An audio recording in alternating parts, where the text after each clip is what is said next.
Hi there, I'm Mike Robinson with BlackHawk Paramotors USA, and today we have another tips and tricks video for you. Today's tips and tricks video is how to tune your Air Max. The first thing that I'm going to show you is your pre-flight. You want to pre-flight your engine whenever you're going to fly, or prior to flying, so to speak. As you've probably been told, your throttle is your baby. Don't kink it, don't drop it in the dirt. First thing I do in my pre-flight is I want to make sure that I have an 1/8 inch of play.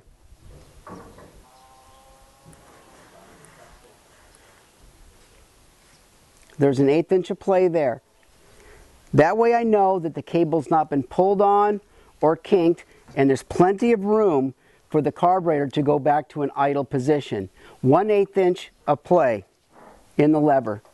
If I ever feel that there's not any play in that lever, trust me, I get out of my machine and I go figure out what's wrong. Next thing to do is make sure that your kill switch is operating properly and is not getting stuck. In this particular case, it's an Air Max with electric start. The electric start is on the bottom, the kill switch is on the top. While we're filming here, I will show you where we locate the tach and the temperature gauge for the Air Max on the quad. The tach is located down below the throttle. The tach also tells you how many hours are on your unit. Further down is where we assemble the temperature gauge. It's kind of cool because you can be flying and simply look down to your left and observe your temperature. The temperature also records every 3 seconds what your max temperature is. So you can check your temperature at climb out and at cruising. Pretty neat deal. Okay, so continuing the pre-flight inspection. Always make sure that your air box is secured. And we also have a zip tie with a standoff here. Make sure that that zip tie is in good shape as well. Make sure that your throttle cable is properly secured. Obviously, this one is quite well secured. The unit's brand new. I next move down to the spark plug, and I make sure that the spark plug cap is secure. And just so you know, whatever wiring that might be on your engine, don't make it tight, because the engine will move as you accelerate and decelerate. So if the wires are tight, it can possibly pull or strip your wires. Leave a little bit of slack like you see here, and then make sure that everything is properly secured. The next thing to cover is your fuel lines. Honestly, on our engines, the only problems that you might ever have is your fuel lines. Mainly that's caused from ethanol. Ethanol deteriorates polyethylene, polyurethane, rubber, etc. So I always check my fuel lines, and I make sure that they're nice and pliable and not swelled up. Coming up to the primer bulb, I make sure that the primer bulb is properly secured. As you can see, this one has standoffs and is properly secured. Next thing I move to is the fuel tank. The fuel tank is a nice tight fit. However, this strap, it's important that it's nice and tight. As you can see here, you should be able to get like one finger behind the fuel tank strap. The residual tail, we just tuck in so that it cannot come in contact with your propeller. Often it's the dumbest things that cause an engine out or a propeller to be broken. So do a good pre-flight check. Another thing to cover is the cap. On more than one occasion, we've had somebody take their cap off, put fuel in their unit, and leave the cap on the fuel tank. Guess what happened? In the prop, broken prop.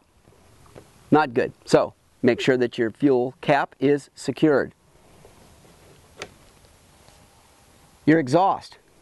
Make sure that there's no loose springs or bolts on the exhaust, and everything is tight.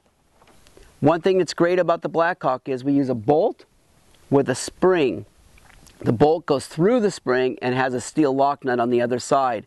Many manufacturers simply use a spring that's stretched. Those springs don't do their job. When they do come loose, they end up going through your prop. Last but not least, while I'm down low here, is your prop. You don't always have to torque your prop down, but occasionally you want to torque it down. I like to use 100 to 110 inch, INCH, pounds While you're at it, also check for any dings or chips in your prop. A simple ding in that prop can unbalance it. If you have any questions regarding that, give us a call. If you have a broken prop, send it in. We've got a great guy that repairs them for a very reasonable price.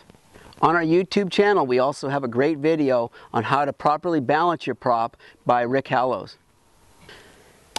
Your silencer. Look over your silencer carefully. Make sure that the bolts are tight. Don't make them too tight. They have lock nuts, steel lock nuts in them. Just snug them up real good if need be.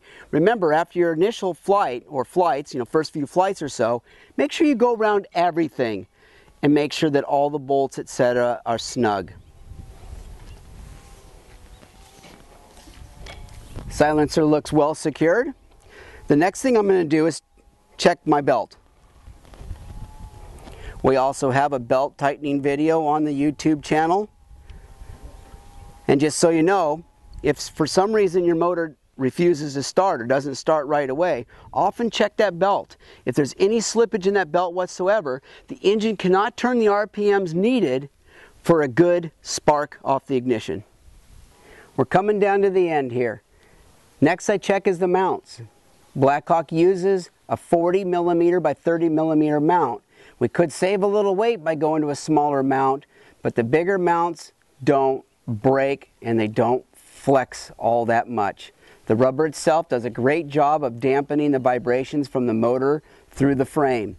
Look for any cracking or any separation. This is the fan housing. It's not very often that they crack or chip, but if you've had a lot of hours on your motor, you might look for any kind of cracking or looseness in the fan housing.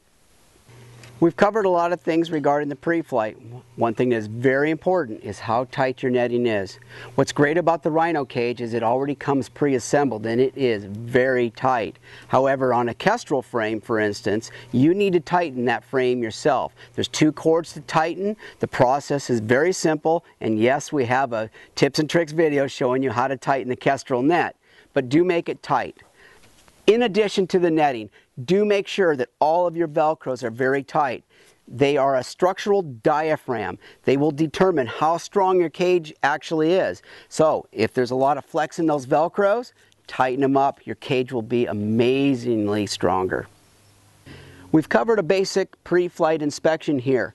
If you keep your paramotor clean, the engine, the frame, the cage, everything clean, you'll notice potential problems before they actually become a problem.